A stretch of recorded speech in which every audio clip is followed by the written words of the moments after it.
भगवान के लिए हमारे जीवन का वास्तविक लक्ष्य क्या होना चाहिए? बहुत अति उत्तम सवाल है। जी, धन्यवाद। भगवान के लिए हमारे जीवन का लक्ष्य क्या होना चाहिए?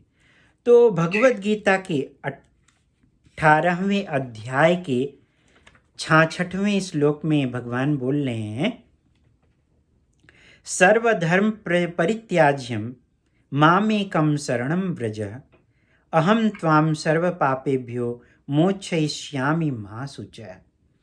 तो समस्त प्रकार के धर्मों को परित्याग करो और मेरी शरण में आओ, मैं समस्त पापों से तुम्हारा उद्धार करूंगा और डरो मत।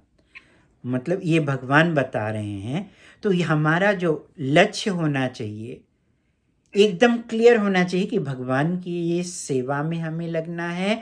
भगवत प्राप्ति के लिए हमें सारे जितने भी हमारे मनोधर्म की बात हो रही है यहाँ पे, जो मन की उपज है उन सबको छोड़ करके भगवान की सेवा में लगना है। और कैसे लगना है? जिससे कि हम शुद्ध होंगे। भगवान अपाप हैं, विशुद्ध हैं, परम हैं। तो जब विशुद्ध की शरण में हम जाएंगे तो हम भी शुद्ध होंगे, तो हम भी अपाप हो जाएंगे। जैसे कि आग के कांटेक्ट में लोहा आता है तो वो भी आग बन जाता है। उसी तरह से जब हम भगवान के संपर्क में आते हैं तो हम भी प्योर हो जाते हैं, शुद्धतम हो जाते हैं। और भगवान तो ये भी बोलते हैं कि वो हमारे जैसा शुद्ध हो जाता है, भगवान के जैसा हो जाता है। तो उसके लिए भगवान ये भी बोलते हैं कि कैसे आना है।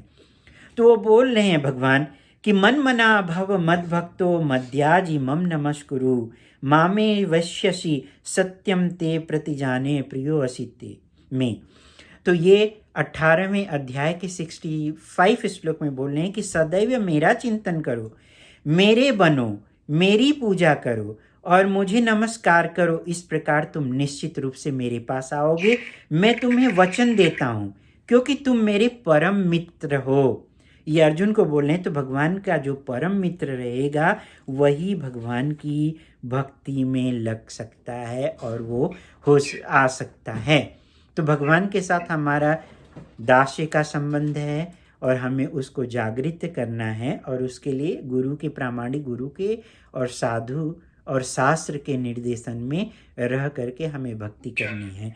और उसके साथ साथ भगवान भगवत गीता के 9th चैप्टर के 34वें श्लोक में भी बोल रहे हैं, मन मना भव मद भक्तो मद्याजी माम नमस्कुरु मामे वश्यसि युक्तत्वैव आत्मन मत परायण। मतलब मेरे बनो।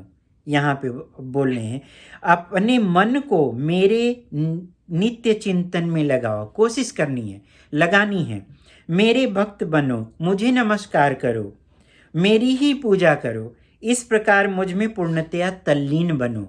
मतलब जो नहीं पहुंच चुका है उस स्टेज पे तो धीरे धीरे बन सकता है।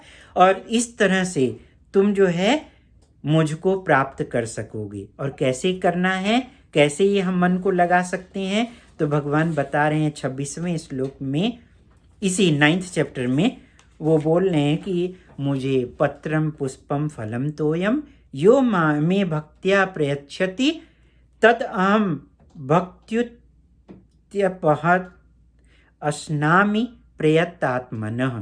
मतलब कि कोई उनको प्रेम से और भक्ति के साथ एक फल, फूल, पुष्प, जल अगर प्रदान करता है तो उसको भगवान स्वीकार करते हैं। तो हमें प्रीति और भक्ति के साथ जो है भगवान को इस तरह से ऑफर करना है, भोग लगाना है और फिर उनका भगवत प्रसाद खाना है। तो भगवत प्रसाद खाने से हमारा शरीर भी शुद्ध होगा, मन भी शुद्ध होगा, आत्मा भी शुद्ध होगी। और ये कैसे, उसके बाद तो फिर जब हम इस तरह से स्टार्ट करेंगे तो उसके साथ साथ भगवान ये भी बता रहे हैं, यद करोसि यद अश्नासि यद जुहोसि ददासि यद तपस्यसि कौन्तेय तत्व कुरुस्व मदर्पणम। यहाँ पे भगवान बोले कि हे कुंती पुत्र, तुम जो भी करते हो, जो कुछ खाते हो, जो कुछ अर्पित करते हो या दान देते हो अथवा जो भी तपस्या करते हो उसे मुझे अर्पित करते हुए करो।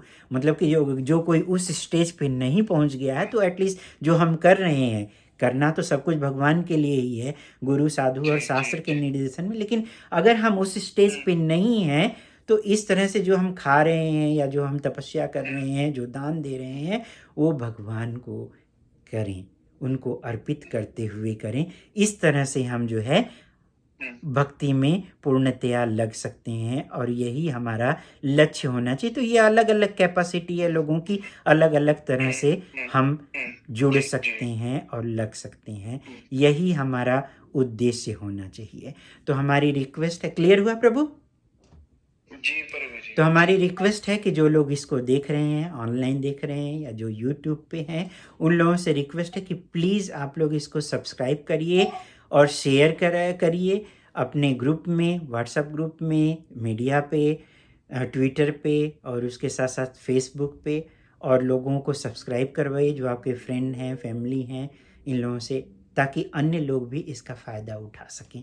इसके लिए ही पंकज प्रभु जो है हेल्प कर रहे हैं कि छोटे छोटे क्वेश्चन वो पूछ रहे हैं और ताकि हम कैसे भक्ति में प्रोग्रेस कर सकें। जी तो थैंक यू। बिल्कुल जी। हरे कृष्णा।